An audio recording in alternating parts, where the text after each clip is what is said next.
Jaya Radha Madhava Kunja Bihari Gopi Jana Vallabha Girivardhari.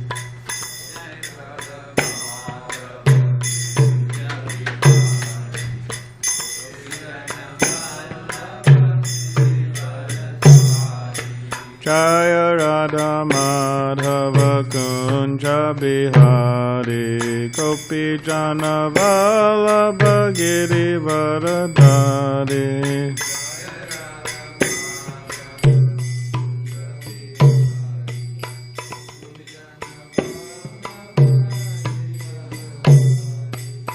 Yashodanandana Braja Jana Ranjana.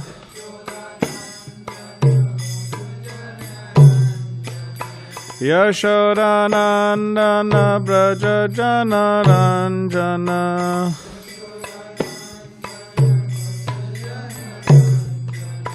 Yamuna Tiravanachari. Yamuna Tiravanachari.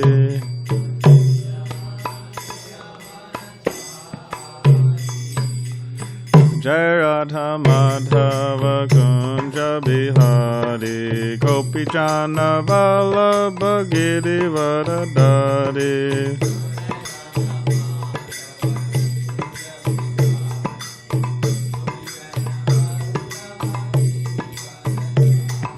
Jaya Radha Madhava Kunja Bihari Gopi Jana Vallabha Girivardhari.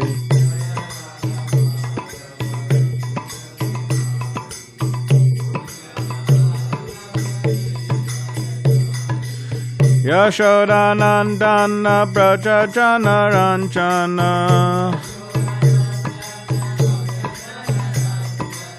Yashodanandana Braja Jana Ranjana.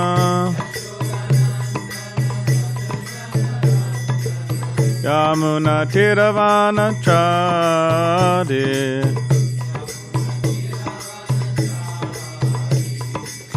Yamuna Tiravanachari.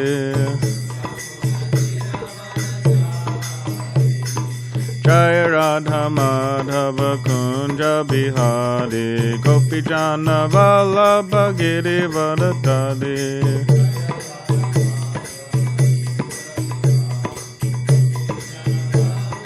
Girivardhari. Krishna. Jaya Vishnu Paramahamsa Parivrajakacarya Ashtotra Shri Srimad His Divine Grace A.C. Bhaktivedanta Swami Srila Prabhupada Ki Jai. Jayam Vishnu Pad Paramahamsa Parivrajakacarya Ashtotra Shri Srimad His Divine Grace Srila Bhakti Siddhanta Saraswati Thakur Prabhupada Ki Jai. Ananta Koti Vaishnava Vrinda Ki Jai.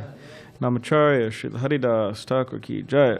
Prem Sikhaho Shri Krishna Chaitanya Prabhu Nityananda Shri Advaita Gadadhar Shivasadi Gauda Bhakta Vrinda Ki Jai.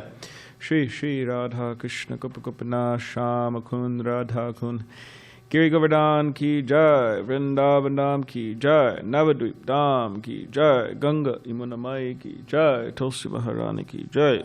Bhakti Devi Ki Jai. Samaveta Bhakta Vrinda Ki Jai. All glories to the simple devotees. All glories to the simple devotees. All glories to the simple devotees. All glories to Shri Guru and Shri Gauranga.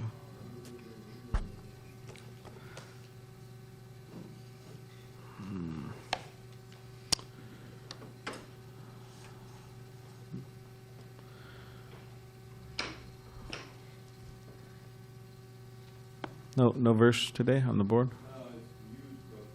Oh. Oh, it is, huh? 28, right? What was that? 28. Yeah. I think there's 35 verses here. Or 35 verses in prose. Om Namo Bhagavate Vasudevaya. Om Namo Bhagavate Vasudevaya. Om Namo Bhagavate Vasudevaya. Om Namo Bhagavate Vasudevaya. Om Namo Bhagavate Vasudevaya. Namo Bhagavate Vasudevaya. So this morning we're reading from the Srimad Bhagavatam, Canto 5, entitled The Creative Impetus, Chapter 5, Lord Rishabhadev's Teachings. And we're on text 28. And I'll just put in my vote, I don't think it's necessary to read every synonym here. You're going to spend another 10 minutes reading the synonyms. Anyway, do you want me to chant? Yes. Shri Shukha Vacha Eva Manushashyatmajan Swayamanushishtan Abilokanushasanatham Mahanubhavaha Panamasudit Bhagavan Vishabhapadesha Upashamashilanam Upatatakarmanam Mahamuninam Bhakti Jnana Vairagya Lakshanam Paramahansa Dharmam Upashikshamanaha Satanaya Shatajeshtam Padama Bhagavatam Bhagavad Janaparayanam Bhadatam Dhanani Palanaya Bishitya Swayam Bhavana Evor Varita Sharira Matta Parigraha Unmatta Iva Gagana Paridhana Padikirna Kesha Atman Yaro Pita Havaniyo Brahma Vartat Prabhavraja. Would anyone else like to chant? And that's the end of the class. Anyone else like to try? Try to chant. Yeah, it's prose, right? All right, so what should we do? Dravida Prabhu now? Okay. Translation and commentary by His Divine Grace, A.C. Bhaktivedanta Swami Prabhupada. Shukadeva Goswami said, "Thus the great well-wisher of everyone, the Supreme Lord Rishabhadev, instructed his own sons. Although they were perfectly educated and cultured, he instructed them just to set an example of how a father should instruct his sons before retiring from family life. Sannyasis who are no longer bound by fruitive activity and who have taken to devotional service after all their material desires have been vanquished also learn by these instructions. Lord Rishabhadev instructed his 100 sons, of whom the eldest, Bharat, was a very advanced devotee and a follower of Vaishnavas. In order to rule the whole world, the Lord enthroned his eldest son on the royal seat. Thereafter, although still at home, Lord Rishabhadev lived like a madman, naked and with disheveled hair. Then the Lord took the sacrificial fire within himself, and he left Brahmarvata to tour the whole world." Purport. Actually, the instructions given to Lord Rishabhadev's sons were not exactly meant for his sons, because they were already educated and highly advanced in knowledge. Rather, these instructions were meant for sannyasis, who intend to become advanced devotees. Sannyasis must abide by Lord Rishabhadev's instructions while on the path of devotional service. Lord Rishabhadev retired from family life and lived like a naked madman, even while still with his family. Om Gyanativedandasya Gananjana Shalakaya Chakshuvan Vitamina Tasmai Shri Gurave Namaha. Kam Grivachalam Pangam Langai Tegirim Kripatamham Vande Shri Gurun Diditaranam Vancha Kapdribisha Kripa Sindhu Bevacha Patitanam Pavani Byo Vaishnave Byo Namanamaha. Jai Shri Krishna Chaitanya Prabhu Nityananda Shri Advaita Gadadhar Shivasadi Gaura Bhaktavinda. Hare Krishna Krishna Krishna Hare Hare Hare Rama Rama Rama Hare Hare. I'll read the translation again. Shukadeva Goswami said, "Thus the great well-wisher of everyone, the Supreme Lord Rishabhadev, instructed his own sons. Although they were perfectly educated and cultured, he instructed them just to set an example of how a father should instruct his sons before retiring from family life. Sannyasis who are no longer bound by fruitive activity and have taken to devotional service after all their material desires have been vanquished also learn by these instructions.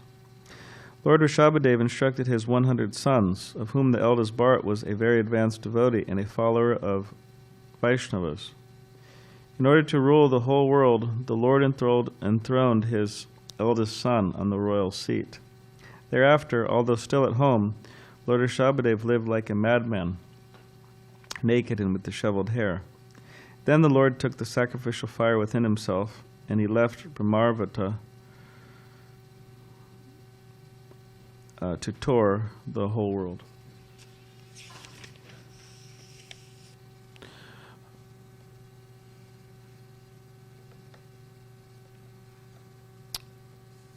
So we are close to finishing this particular chapter, Lord Rishabhadev's teachings.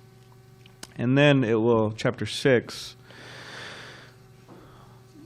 there'll be, chapter 6 will describe Lord Rishabhadev's activities, him touring, and what goes on with him after he leaves home. And here in the particular verse and the purport, Srila Prabhupada is mentioning how, or specifically in the purport, Srila Prabhupada is mentioning how the sannyasis, they must abide by Lord Rishabhadev's instructions while on the path of devotional service. So the sannyas ashram, it's an ashram that, upon, of course, Bhakti Siddhanta, it's a whole history how a particular one point in Gaudiya Vaishnavism, there weren't many sannyasis after Chaitanya Mahaprabhu's appearance. A lot of the devotees were living as householders or babajis, means not participating in the varnashram system or the system of 4 varnas and 4 ashrams. So ashram, 4 ashrams are the brahmacharis, the students, the householders, the grihastas, the vanaprasthas, those who are retiring, and then the sannyasis, the renounced, traveling mendicants, preachers. So most devotees, they were living as householders. And some were just living as babajis, which means they weren't participating in any type of occupational duties, any type of social duties. They're just chanting pretty much all day. And then at one particular point in history, practically Vaishnavism, as it was propounded by Chaitanya Mahaprabhu, as it was taught by Chaitanya Mahaprabhu, practically just became lost. And to the degree that, as we mentioned sometime recently, that Bhaktivinoda Thakur, he couldn't find a Chaitanya Charitamrita. I mean, can you imagine that?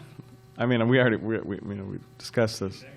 Yeah, in Bengal. You can't find a Chaitanya Charitamrita in Bengal. I mean, that's just... Again, it's repeating the point, but imagine at one point, Srila Prabhupada, he established ISKCON, he established the BBT, right?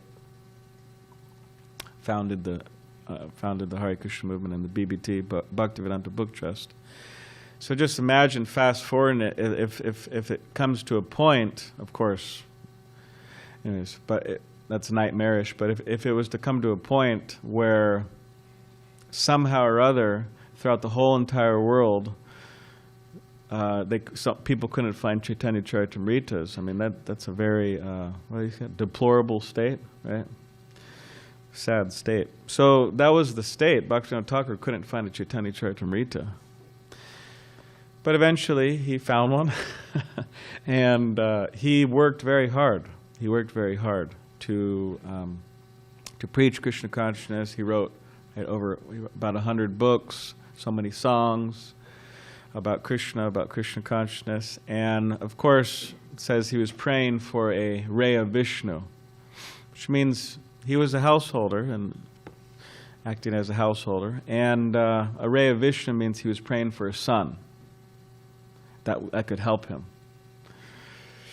He had about 10 children, right? 10 children. So that ray of Vishnu came as Srila Bhaktisiddhanta Saraswati Thakur, Prabhupada, Srila Prabhupada's guru, our Srila Prabhupada. And Bhaktisiddhanta Saraswati Thakur, he worked really hard as well to establish, to preach, write books, travel. And he had quite a amazing movement, powerful, extremely powerful. And he himself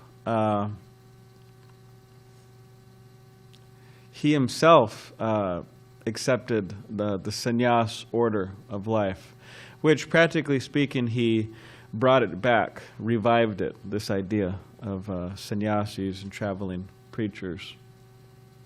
And he gave sannyas to many of his disciples. And then Srila Prabhupada, seeing that example and also being called in dreams by his spiritual master, Srila Bhaktisiddhanta Saraswati Thakur, to take sannyas, Srila Prabhupada, somehow or other, describing it to his disciples and others, he says he didn't like the idea of taking sannyas. Somehow or other, Prabhupada, that's what he said. He said he was, his words, he said he was frightened by the idea. Somehow or other. Horrified, yeah. But Bhaktisiddhanta Saraswati Thakur, he kept appearing in his dreams, calling him, oh, you have to do this. And then eventually, Srila Prabhupada's godbrother, Bhakti Pragyakeshava Maharaj, also encouraged him. And our Srila Prabhupada said that it was through him, Bhakti Pragyakeshava Maharaj, that Srila Bhaktisiddhanta Saraswati Thakur, worked through him to give Srila Prabhupada sannyas. And then Prabhupada came to America. And then upon Prabhupada coming to America and establishing the Hare Krishna movement, he also encouraged his devotees to take sannyas. Quite early, actually. Devotees were, 2 years, 4 years, 5 years. And aside from not being around very long, means not practicing Krishna consciousness for very long, at least in this life, they were young men. And generally, right, with young men or with young people in general, there's, like a lot of passion burning, right, in different ways. So, but anyway, Srila Prabhupada felt it necessary, and he did it. So Srila Prabhupada doing that, the sannyas ashram, it's not meant to die. It's meant to live, and it's meant to continue. That's what Srila Prabhupada wanted, all over the world. So he wanted this ashram to continue. The householder ashram will continue. That's not like 90, whatever, a huge percentage, right, of devotees around the world. They're in that ashram, householder ashram, which is fine. But still, there needs to be that renounced ashram existing. So Srila Prabhupada, throughout his books, he would encourage those, especially those who are, you could say, Brahminically inclined, means they have the nature of teaching.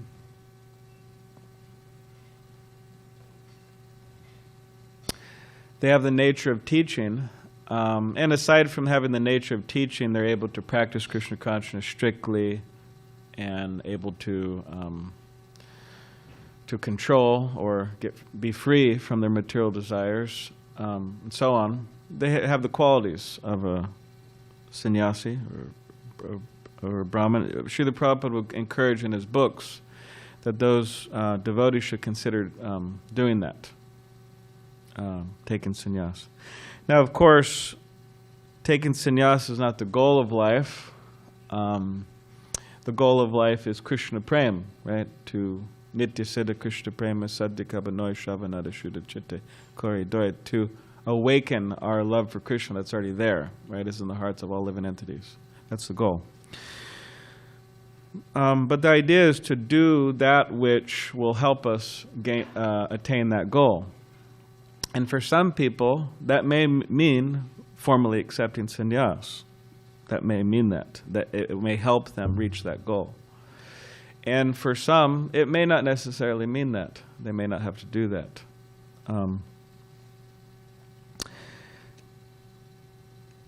But whatever the case is, the fact being is that we're all supposed to be sannyasis, means at least internally.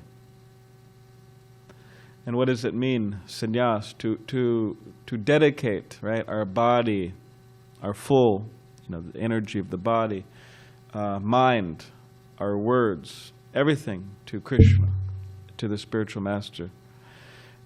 Everybody's supposed to do that. It doesn't matter whatever particular social role they're playing. Everybody's supposed to do that. So when we read here in this particular purport, it says, "Sannyasis must abide by Lord Rishabhadev's instructions while on the path of devotional service."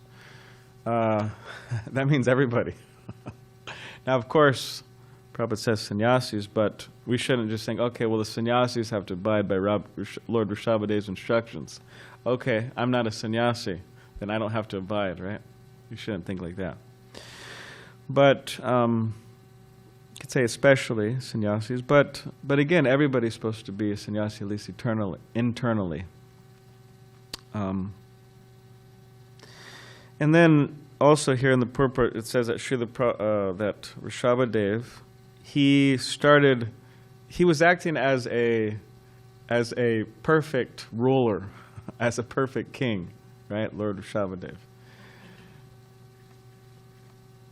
Means socially, everything was just perfect about him. Of course, he's the Supreme Personality of Godhead, but then it says that he started to act as an avadut. He started to, which we'll describe more in the next verse in purport. So anyways, I'll read that here because the purport that we read today was short, so I'll just read another verse in purport. So this is text 29. After accepting the feature of avadut,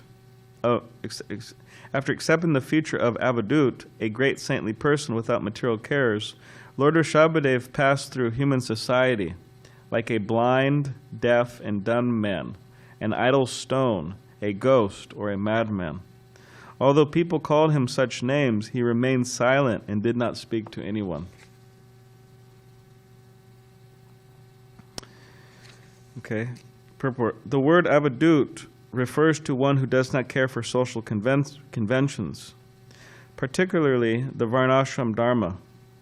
However, such a person may be situated fully within himself and be satisfied with the Supreme Personality of Godhead. However, such a person may be situated fully within himself and be satisfied with the Supreme Personality of Godhead on whom he meditates. In other words, one who has surpassed the rules and regulations of varnashram dharma is called avadut.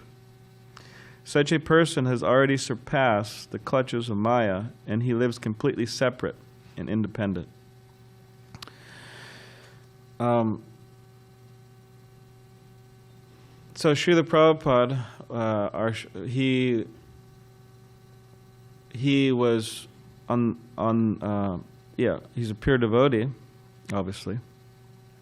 So to be a pure devotee doesn't necessarily mean that one has to be an avadut.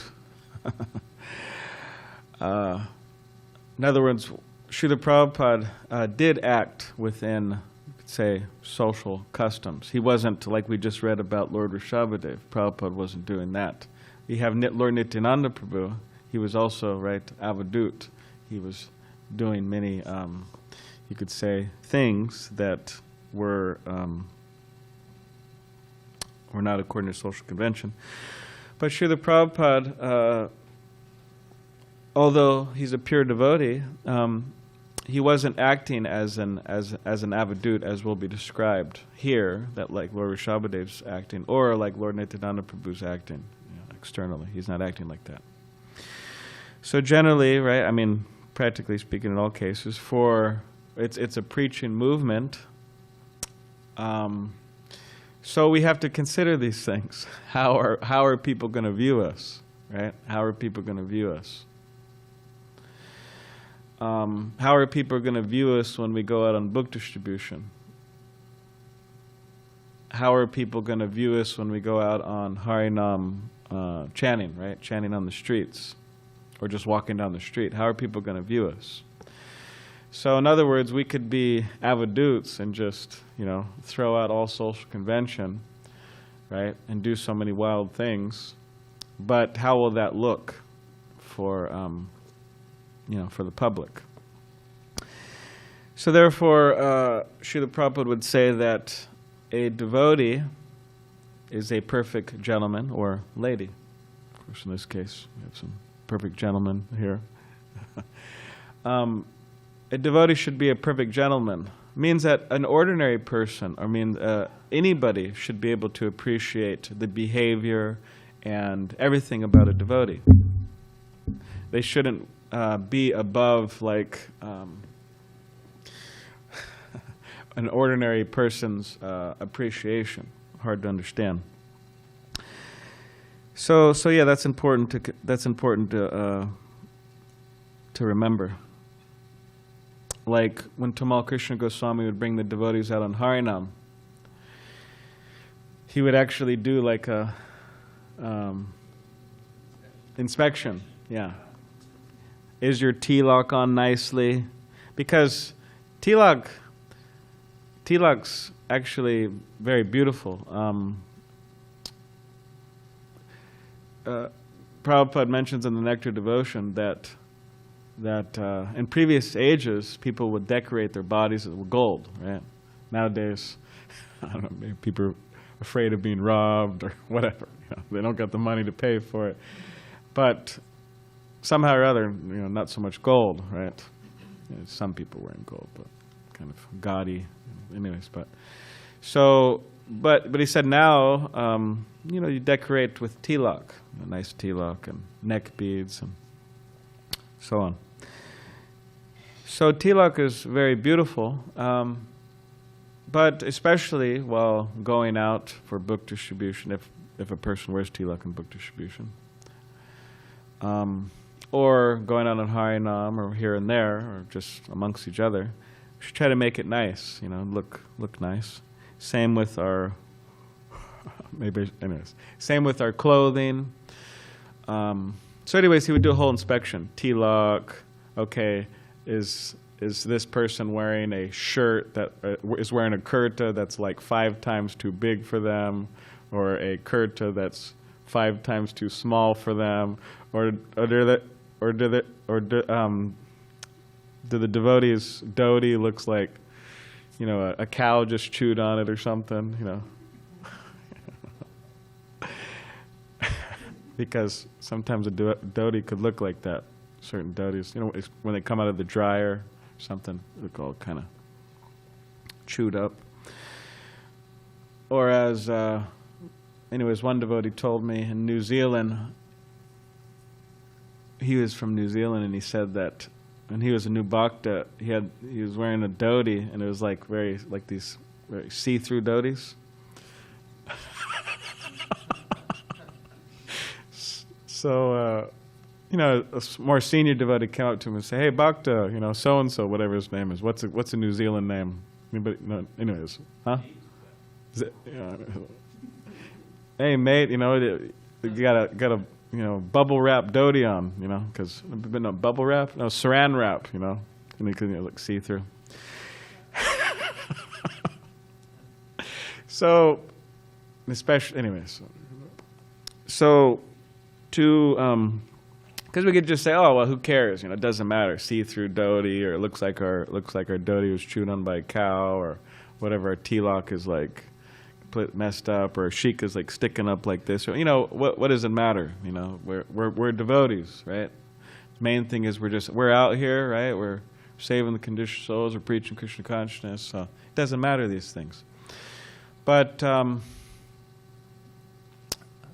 it does matter, and actually Srila Prabhupada told Mukunda Goswami which anyways, first, backtracking. Years ago, when I joined the temple, Madhu Mangal was here. And Madhu Mangal from South Africa, Brahmacharya, those who know him, the older devotees. But anyways, I would always see him ironing his shirt, because we would always change into civilian clothing, pants, shirt, when we would go out on book distribution. We'd walking around, talking to people. Now a lot of the times devotees are going out on dhoti and kurta, but sometimes we go out civilian clothing, whatever. But anyways, we'd always go out with pants, shirt. So I would always see him ironing his pants and his shirt. He was actually a really good book distributor. He was amazing, actually. He'd go up to people, and I was just shocked on how he would distribute books to certain people. It'd just be like people you'd never think that they would ever take a book, like a family, regular American family, who, anyways, there's no external signs of them at all being interested in any type of Eastern philosophy whatsoever. It's not that they have like an Om tattoo or Om T-shirt, or there's no sign of anything like that. So anyways, he would go up to him and he would talk with them. Oh, how are you? This and that. I'm from South Africa. And he'd talk a long time. Talk. Just talking. And then eventually he would say, oh, yeah, by the way, I got some books here, and here, take some books. And then people, and they give him a donation. And he'd embrace them and take a picture with them. So anyways, I was always shocked by how he was able to ship books to so many different people. But anyways, he'd always be ironing his clothes. And then, I was 18 years old, I was 19 years old, and then some years ago, and I wouldn't do that.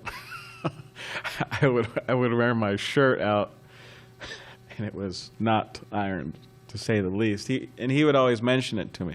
He'd say, "Oh, Prabhu, your shirt, you got to iron it."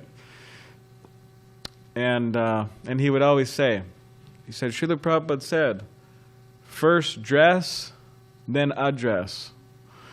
Means first dress and then address the audience. So, and later on, I read in Mukunda Goswami's book, Miracle on Second Avenue, how he told Srila Prabhupada told him that first dress then address. So whether that's the temple, it means to make the external features of the temple nice. Means clean, the garden and sweeping and the lobby and the bathrooms of the temple and everything. And when devotees go out, and the cars also, right? The cars shouldn't look like they're coming from lower regions or something,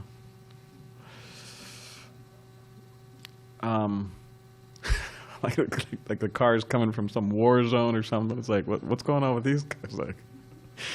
I know we're Chaitanya Mahaprabhu's army, but the car shouldn't look like it's coming from a war zone or something, dented up and dusty, like we're coming from a desert or something. Anyways. So these are certain things that are, because people could say, hey, we're devotees. So what? Looks like we're coming from a desert. So what? Looks like our car's from a war zone. We get out and Shika's standing up. So what? What does any of this matter? We're transcendental. We're above all this, right?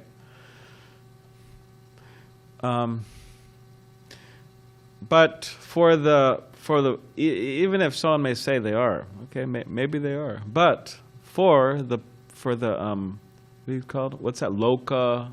It's a certain Sanskrit term, loka something. But for the opinion of the public, devotees act for the opinion of the public. Not absolutely. It doesn't mean we sign up to all of their strange ways of thinking and so on, philosophical or non-philosophical thinking. But it means that just in these terms, not to act in social convention.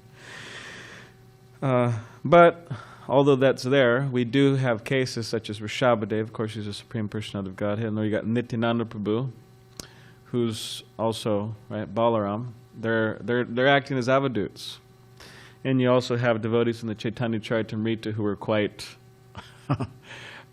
acting like avadutes, right? Like Mayic Das. He had a whip, right? Mayic Das. Oh, one of them had a flute, I think. Anyways, one had a whip. Anyways, one had a whip, and it said, like this. I don't think he would. It's not like when devotees he was giving class. Yeah, he was out on Harnham downtown. He had his whip and he'd go like this, and people get love of God or something. But I was thinking, like, it's not like he was giving Srimad Bhagavatam class and someone was falling asleep and he went like this, and like whipped. But he did have a whip, and somehow or other, yeah, it says that when he would, with devotees or little, and it says that they would get love of God like that. Had a flute, so on, similar. So these are all, you could say, transcendental avadut type of descriptions. There's many descriptions. Many devotees like this. He has like Vamshidas Babaji. Vamshidas Babaji. We won't get into all the different pastimes and activities of Vamshidas Babaji, but Vamshidas Babaji was just complete avadut. He was just wearing a kopin, and he had his dreadlocks, right, big beard, and aside from that, just his behavior was just people had a hard time understanding him. Devotees also. How he would treat his deities, for example, like chastising his deity, all types of things. And Bhaktisiddhanta Saraswati Thakur, he would actually tell his disciples, "Oh, you go serve Vamsidas Babaji. You bring him fruit and bring him different things like that. Serve him." And then at one point, some disciples came back, and actually Bhaktisiddhanta Saraswati Thakur, he would say, "You bring the remnants of Vamsidas Babaji back to me." He said, "I want to take them." So Bhaktisiddhanta Saraswati Thakur had, crystal clear Krishna conscious vision. He could see who's who. So he respected Vamsidas Babaji greatly. Yeah, he wanted the remnants. So, but one day, some disciples came back and they started to question Vamsidas Babaji, some of his behavior and activities. And then Bhaktisiddhanta Saraswati Thakur said, "Okay, you don't go there anymore." He told his disciples, "Don't go there anymore," because he was frightened that they were going to make offenses. He didn't want them to make offenses. So Bhakti Vikas Swami wrote a book about Vamsidas Babaji. He did a lot of investigation and compiled a book about him. And when he was here years ago, Bhakti Vikas Swami, he would visit yearly. Now he's just visiting once a year at the most, in one particular location in America for his disciples. But anyways, he would visit here regularly, once a year at least. And then when he was here one time, I had that Vamsidas Babaji book. And it's his book. So, I went up to him, and then Tirtha Maharaj introduced me. He said, "Oh, this is my friend Balaram and Adash." And then Bhakti Vikas, so I handed the book to Bhakti Vikas Swami because I wanted him to sign it. And then Bhakti Vikas Swami told me, he said, "Oh, you should become just like Vamsidas Babaji." and then he said, "Not externally, not externally." I think the devotees would be a little shocked, right? But showed up externally looking like Vamsidas Babaji. But he said, "But how he loved Krishna, you should become like him."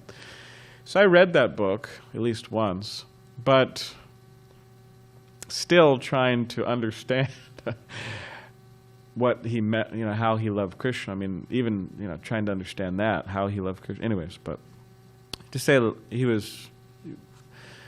We could follow these personalities in the sense, we could try to follow them in the sense that how they were just so attached to Krishna, that we could try to follow. But for the most part, and you could say maybe in all cases, we should consider the opinion, public opinion in terms of social convention in the realm of what we're discussing. This avadut, behavior. So, because it really makes an impact, actually. Like even devotees, like our Chris, maybe he's in the kitchen listening, but he was telling me how he went to SDSU and he saw the devotees for years, actually, distributing books there. And he said that, but he wasn't really, he was actually avoiding them. And I asked him why he was avoiding them. And he said, oh, I was avoiding them because I think one of them, either towards him or towards his friends, he thought they were a little bit too, pushy, in their book distribution, whatever that means. Sometimes devotees could kind of cross the line. And those who have distributed books, maybe they have experience doing that, or at least they've seen others do that, or at least they know, right, what it means, cross the line. So he was avoiding devotees, but then eventually he saw the devotees there all the time. He said, all right, I'm going to go up to these people. So he went up to Damodar Kumar Prabhu, and Damodar Kumar Prabhu gave him a book. So upon getting that book, he said, okay, and the Krishna Lounge card. Dimitri got a book from Vijay Prabhu. Also, Daniel got a book from Damodar Kumar, right?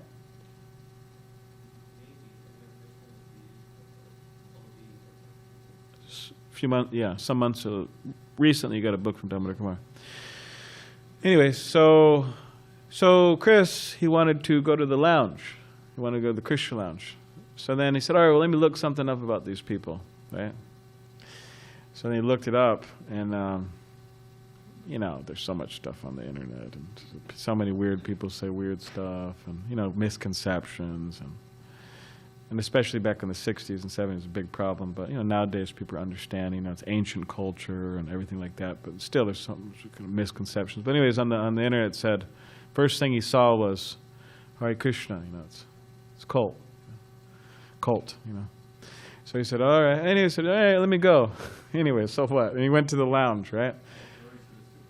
So then he goes into the Krishna Lounge, and the first thing, that devotees do, before, people go in the lounge and we give them a cup of tea, right? So he accepted the cup of tea, but he's thinking, all right, the tea, what is this kind of spiked with, right? So he just sat, he just put it down to the side. He said, all right, I'll just put it down to the side. And I'm not going to take it, but. So then the kirtan was going on.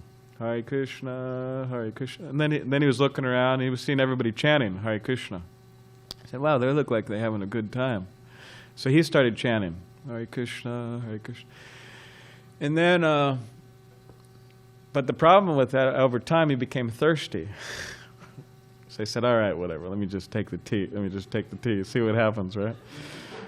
So then he took the tea, and then the kirtan was going on, then the class went on, and then he had prasad, right? And he said that there was kaftas. The people usually like kafta balls, but there were kaftas, nice.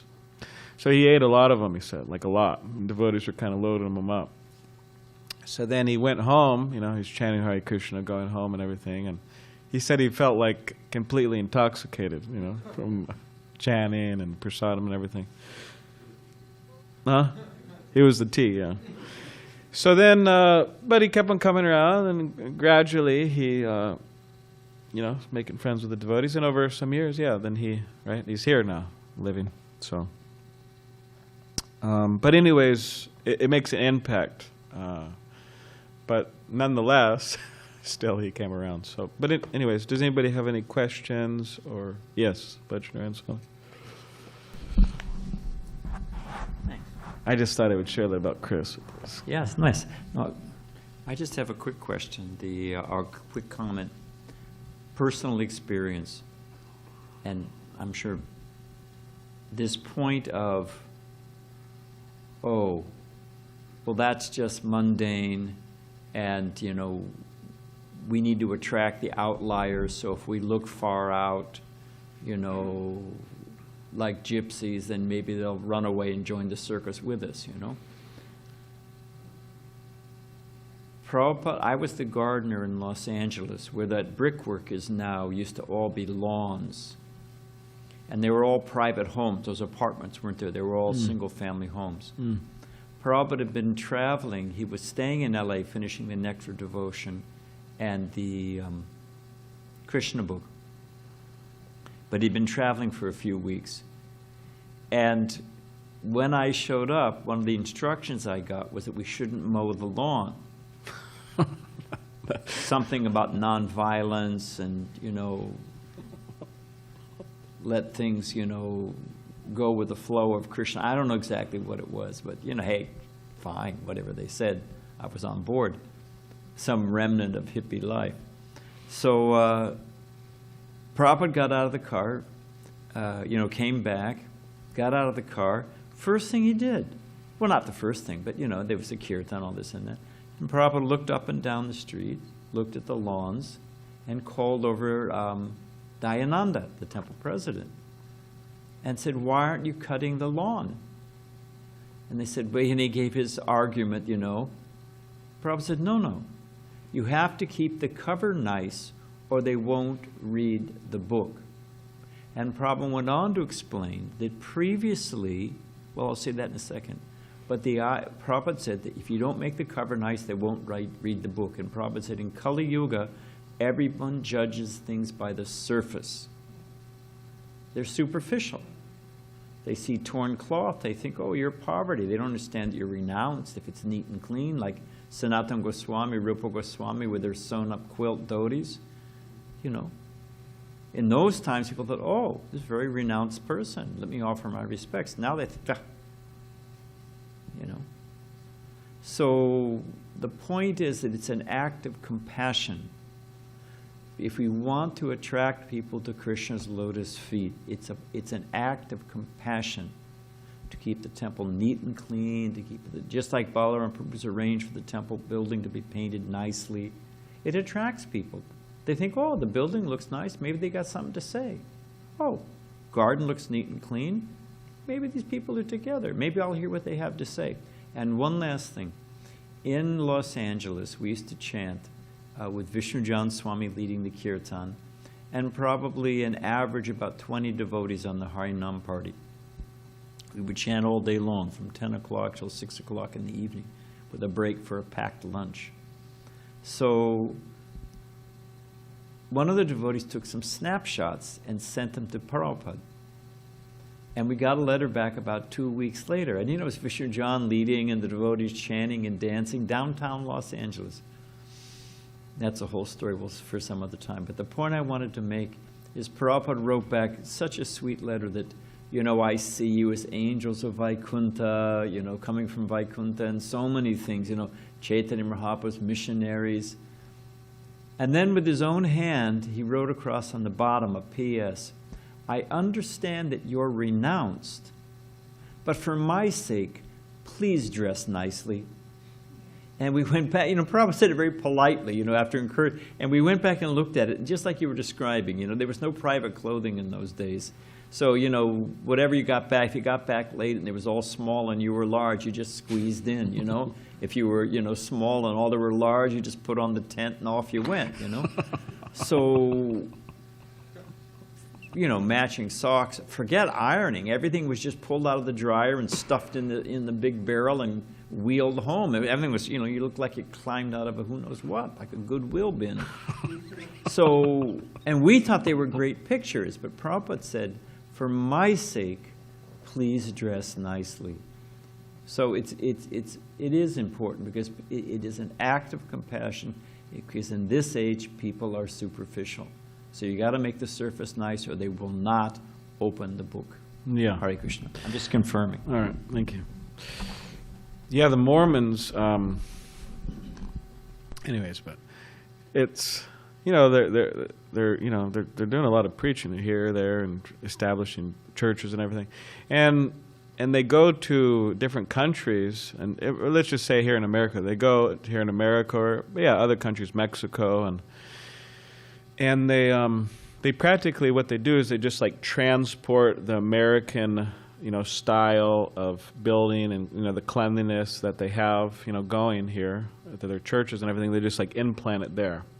So, clean organization. And people are, anyways, but this is a side point. Yes, Srila Prabhu. With your permission, Maharaj, just a short little clip about Murari Chaitanya Das, who you mentioned. That was the one with the whip. The whip isn't mentioned here. This is in the line of Rishabdev. This is from the Anjakanda of the Chaitanya Bhagavatam, chapter 5. Murari Chaitanya Das had no material bodily features, for he was completely spiritual. Thus he would sometimes chase after tigers in the jungle and treat them just like cats and dogs. He would slap the cheek of a tiger and take a venomous snake on his lap. He had no fear for his external body, of which he was completely forgetful. He could spend all 24 hours of the day chanting the Hare Krishna Maha Mantra or speaking about Lord Chaitanya and Nityananda. Sometimes he would remain submerged in water for 2 or 3 days, but he would feel no bodily inconvenience. Thus he behaved almost like stone or wood, but he always used his energy in chanting the Hare Krishna Maha Mantra. No one can describe his specific characteristics, but it is understood that wherever Murari Chaitanya Das passed, whoever was present would be enlightened in Krishna consciousness simply by the atmosphere he created. Hare Krishna. Jai, thank you. So if you want to dress like that, then you go slap the tiger. Yeah. All right. Grantaraj Srimad Bhagavatam ki jai, Srila Prabhupada ki jai. So also tonight there'll be the celebration of Ram Vijay.